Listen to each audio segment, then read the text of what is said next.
Bonjour mon ami et bienvenue à ta formation Découvre ta fondation spirituelle. C'est vraiment un privilège pour moi de pouvoir t'enseigner à nouveau aujourd'hui. Leçon numéro 1, découvre le salut. On a déjà vu 2 capsules. On est dans la capsule numéro 3. C'est la dernière capsule pour la leçon 1, découvre le salut. Et aujourd'hui, on va voir découvre la foi vivante en Jésus-Christ. Je t'ai parlé dans la capsule numéro 1 de la foi du cœur, la foi engagée avec Jésus qui était une des conditions pour être sauvé et obtenir le salut de ton âme. Il y a une question très importante pour toi à répondre afin de solidifier ta fondation spirituelle. Une question que, si tu es un nouveau croyant, tu vas avoir à être confronté à cette question-là éventuellement. Alors, je te la pose tout de suite et on va régler ça tout de suite. Et si tu es un chrétien de longue date, de plusieurs mois, plusieurs années, mais tu as déjà probablement été confronté à cette question-là, c'est est-ce que la foi, sans les œuvres, peut te sauver? Est-ce que la foi, sans les œuvres, peut te sauver?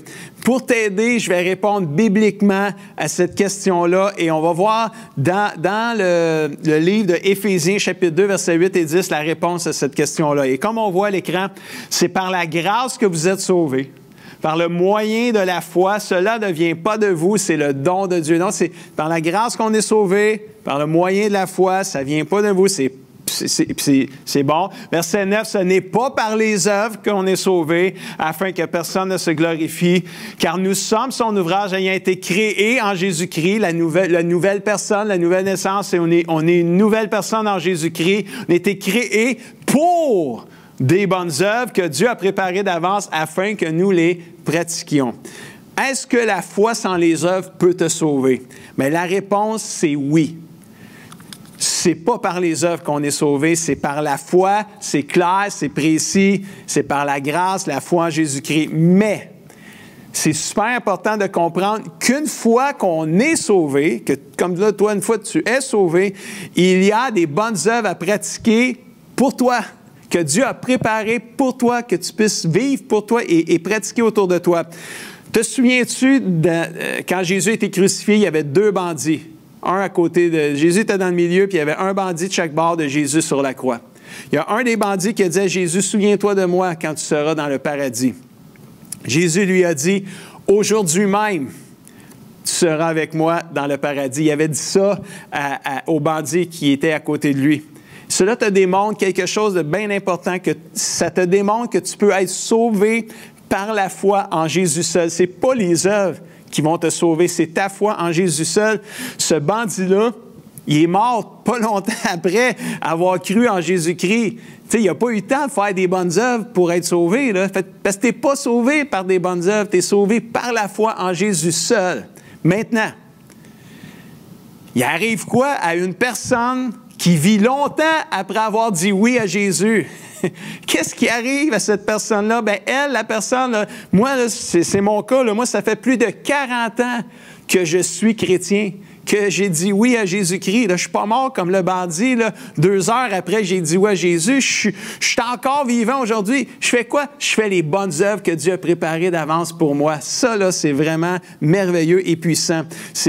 Puis aujourd'hui, je veux parler avec toi de 3 affirmations bibliques qu'une foi vivante est démontrée par des œuvres, par des bonnes actions. Et ça, c'est important pour toi à saisir et à comprendre. Rappelle-toi, tu n'es pas sauvé par les œuvres, tu es sauvé par la foi en Jésus. Mais tu es sauvé pour faire les bonnes œuvres que le Seigneur a préparées d'avance pour toi. Ça démontre vraiment que tu es transformé et que tu es un enfant de Dieu. Jacques 2,17, ça dit « Il en est ainsi de la foi. Si elle ne se manifeste pas par des actes, des actions et des œuvres, elle n'est qu'une chose morte. » Donc, première affirmation biblique, une foi sans acte, sans action, sans œuvre, est comme une parole sans geste. Ça n'a aucune valeur, c'est comme inutile. Une foi sans œuvre n'est pas une foi vivante, elle est une foi morte. Ce qui est vraiment intéressant ici, c'est que Jacques t'enseigne que les actions qui suivent ta foi vivante sont aussi démontrées dans les relations que tu as avec les uns et avec les autres aussi. Je te rappelle que quand tu es né de nouveau, tu es devenu un enfant de Dieu, tu fais partie maintenant de la famille de Dieu. Tous ceux qui sont nés de nouveau à côté de toi, là, c'est tous tes frères et tes sœurs dans le Seigneur et c'est une bonne occasion de manifester des actions envers eux. Jacques 2,8 nous dit ceci: « Certes, vous faites bien si vous accomplissez la loi du royaume de Dieu telle que l'Écriture la présente. » Cette loi-là, c'est quoi? Tu dois aimer ton prochain comme toi-même. Quand tu aimes ton prochain comme toi-même, tu accomplis le royaume de Dieu et ça, c'est vraiment précieux et important. Galates 5,6, merveilleux verset aussi. « Car pour ceux qui sont unis à Jésus-Christ, ce qui importe, ce n'est pas d'être circoncis ou incirconcis. » Ça, c'était la loi juive de l'époque, la loi mosaïque. Pour les Juifs, l'homme, il fallait qu'il se fasse circoncire. Mais en Jésus-Christ, là, on n'est plus soumis à cette loi-là. On est soumis à la loi de l'esprit de l'amour. Et l'important, là, c'est d'avoir la foi, mais pas n'importe quelle foi. Une foi qui se traduit par des actes inspirés par l'amour. Voilà la définition d'une foi qui est vivante. Elle est une foi qui se démontre par des actions inspirées par l'amour, l'amour de Dieu. Les relations que tu as avec les uns et avec les autres, avec ta famille de Dieu et les autres autour de toi, sont super importantes. Elles te permettent de faire les bonnes œuvres que le Seigneur a préparées d'avance pour toi. Jésus te confirme ça dans un texte qu'on a lu aussi dans une autre capsule. « Je vous donne un commandement nouveau. Aimez-vous les uns les autres comme je vous ai aimé. » Oui, aimez-vous les uns les autres. Ayez de l'amour les uns pour les autres. Alors tout le monde saura que vous êtes mes disciples. Lorsque ta foi est active et vivante, donc, lorsque ta foi se traduit, se démontre par des actions inspirées par l'amour, tout le monde sait que tu es un chrétien, un enfant de Dieu et un disciple de Jésus-Christ. Le Seigneur s'attend ça de toi et quand tu le fais, même les autres autour de toi le voient et ça, c'est merveilleux. 1 Jean 3,18, merveilleux verset aussi. « Mes enfants,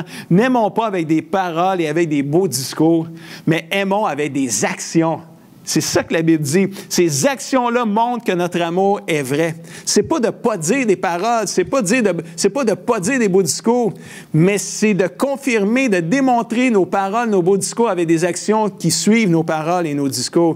Une foi sans acte est comme une parole sans geste. Elle est morte et sans impact. Deuxième affirmation biblique qu'une foi vivante est démontrée par des bonnes actions. Jacques 2, verset 18, ça dit « Quelqu'un dira peut-être, tu as la foi, moi j'ai les actions. Je répondrai, montre-moi ta foi, montre-moi comment ta foi peut exister sans les actes, et moi je vais te montrer que par mes actes, ma foi existe. » C'est vraiment merveilleux. Tu crois qu'il y a un seul Dieu? Tu as raison. Les démons, les esprits mauvais le croient aussi, et même ils en tremblent de peur. Les actes, deuxième, sont le résultat naturel de la foi vivante en Dieu. La foi et les œuvres ne peuvent pas être séparées, ça marche ensemble. C'est soit qu'ils coexistent dans le croyant ou soit qu'ils n'existent pas du tout. Parce que les œuvres sont le résultat naturel de la foi en Dieu. Là où il y a une foi vivante, en Jésus-Christ, il y a des œuvres, car sans les œuvres, cette foi-là, elle est juste morte. Et ça, c'est vraiment merveilleux. C'est vrai, encore, je le répète, que tu n'es pas sauvé par les actes, tu n'es pas sauvé par les œuvres. C'est par pure grâce, par la foi en Jésus-Christ. Mais c'est également vrai que tu es sauvé pour faire les bonnes œuvres que Dieu a préparées d'avance. Et j'espère que ça, là, tu vas retenir ça parce que ça, c'est un fondement spirituel très important pour le futur de ta vie spirituelle, de ta vie chrétienne. Autrement dit, c'est inutile de dire que tu as la foi si elle n'est pas accompagnée par des actions de bonté envers les autres. Ta vie devrait parler plus fort, sinon plus fort que tes paroles. La foi seule te sauve, mais les œuvres démontrent que ta foi est vivante et vraie. Un ami m'a déjà dit l'expression suivante, « Il faut que tes bottines suivent tes babines ». Autrement dit, il faut que tes actions suivent tes paroles. C'est un peu l'image là, qui est bien donnée. Une foi sans acte est comme une parole sans geste, inutile et morte. Les actes sont le résultat naturel d'une foi vivante. Troisième affirmation et dernière affirmation, Jacques 2, versets 20 et 22 et 26. « Insensé que tu es, veux-tu avoir la preuve que la foi sans les actes est inutile? Comment Abraham, notre ancêtre, le père de la foi, a-t-il été reconnu comme juste par Dieu? à cause de ses actes, parce qu'il a offert son fils Isaac sur l'autel. Tu le vois, sa foi et ses actes agissaient ensemble. Sa foi est parvenue à la perfection en raison des actes qui l'accompagnaient. En effet, de même que le corps sans le souffle de vie est mort, de même la foi sans les œuvres est morte. Autrement dit, là, la prochaine fois que tu vas au salon funéraire puis que tu vois une personne qui est décédée dans la tombe, souvent on le voit moins aujourd'hui parce qu'il y a beaucoup de personnes qui se font incinérer, on voit juste une urne. Mais quand tu vois quelqu'un là, qui n'est pas incinéré, mais qui est juste mort dans la tombe, mais c'est un corps qui n'a plus le souffle de vie. Le corps, il est là, mais il est mort parce que c'est le souffle de vie qui rend le corps vivant. Bien, les œuvres, c'est un peu ça, autrement dit. Là. Quand tu vois un chrétien qui ne porte pas de fruits, qui n'a jamais d'œuvre, bien, c'est qu'un chrétien que sa foi est morte, finalement, parce que c'est le fruit. Donc, la troisième affirmation biblique, que la foi et les œuvres, ça marche ensemble. Une foi vivante et les bonnes œuvres sont inséparables. Abraham, qui fait partie des héros de la foi mentionnés dans Hébreux 11, fait partie de ces gens-là, nous le démontre, comme on l'a lu dans le verset tantôt. Donc, c'est important, la foi vivante et les bonnes actions sont juste inséparables. Si ta foi n'est pas accompagnée par des bonnes actions, elle est comme un corps qui n'a pas le souffle de vie. C'est inutile, c'est mort. C'est un peu comme si la foi, c'est un arbre et les bonnes actions, le fruit de l'arbre. Jésus a dit qu'on va reconnaître l'arbre à ses fruits, pas à son tronc. L'arbre, on va le reconnaître comment? À ses fruits. C'est vraiment intéressant. Ce que tu es réellement est manifesté dans tes actions. Tu peux tromper les gens autour de toi, mais tu ne peux pas tromper Dieu, ça c'est sûr. Ce que tu dis avec tes paroles n'a pas autant d'impact que les actions qui suivent ces mêmes paroles-là. Tu veux savoir si tu as une foi vivante? Regarde tes actions. Regarde, examine tes actions, examine ta conduite, examine ton comportement. C'est là que tu vas voir si ta foi est vivante. J'aimerais t'encourager en terminant à garder la foi en Jésus, à persévérer jusqu'au bout, à terminer la course, comme on le voit dans 1 Corinthiens 16, 13 et 14. Restez éveillés. Garde une foi solide. Sois courageux. Sois fort. Fais tout avec amour. Tu as des œuvres à accomplir, fais-le avec amour. Dis Timothée 4, 7, quand tu seras rendu à la fin de ta vie, là, tu pourras dire, j'ai combattu le bon combat, j'ai terminé la course, puis surtout, j'ai gardé la foi. Ceci, mon ami, termine la leçon 1, découvre le salut. Dans la leçon 2, qui s'en vient dans la prochaine capsule, on va découvrir la vie nouvelle. Et dans cette leçon-là, découvre la vie nouvelle, on va parler de Dieu le Père, Dieu le Fils, Dieu le Saint-Esprit. On va parler de l'importance du baptême d'eau, du baptême du Saint-Esprit dans la vie nouvelle que tu vis avec Jésus-Christ. Toutes des choses importantes pour tes fondements spirituels pour ta vie. J'aimerais te laisser avec le défi à relever de la formation. C'est lis, médite les versets de cette capsule, mets en pratique les versets que tu apprends de la parole de Dieu dans cette capsule-là, parce que c'est super important pour tes fondements spirituels. Et j'aimerais prier en terminant avec toi.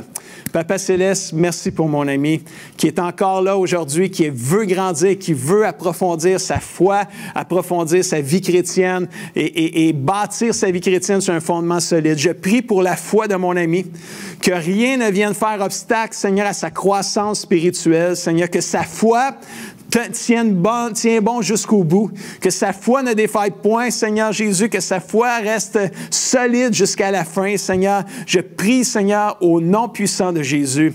Amen et amen. Si tu as aimé cette capsule et si tu penses que ça peut aider quelqu'un, je t'invite à partager cette capsule-là de la foi vivante avec ton ami ou quelqu'un que tu penses que ça peut aider. Et sur ce, je te dis, sois béni, mon ami, et on se revoit dans la prochaine capsule.